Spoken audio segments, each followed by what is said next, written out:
ఈనాటి కార్యక్రమంలో హైదరాబాద్ నుంచి విచ్చేసినటువంటి చిన్నారి శ్రీ గోపిశెట్టి అభినవ్ చంద్ర సభనుద్దేశించి ప్రసంగిస్తారు.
కాబట్టి ఇలా వేడుకున్నవన్నీ నీవే సర్వము విశ్వరూపము మహానిర్వాణ తేజము నానా విఘ్నోదగల స్వరూప అరుపానాదిక మాధవుడన్నేవో మేము వచించు మాటలు పవతృప్తి ప్రతీపించును కావో మా పొరపాటంచిన మమ్మున్ కాపాడు ఇక్కడ ఈ సత్తు ఎక్కడో లేదని ఇక్కడే ఉన్నారు.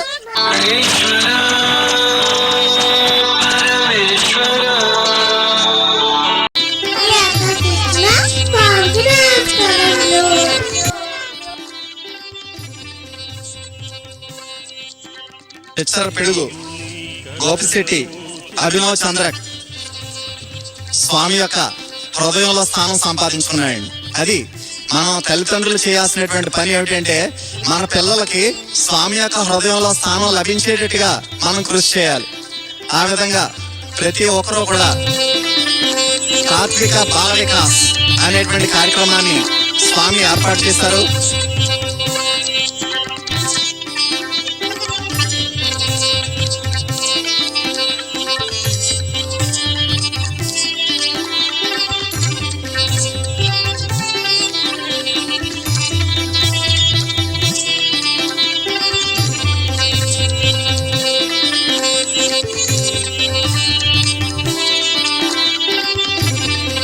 చక్కటి విషయాలు చెప్పినటువంటి గోపిశెట్టి అభినవ్ చంద్రకి అభినందనలు.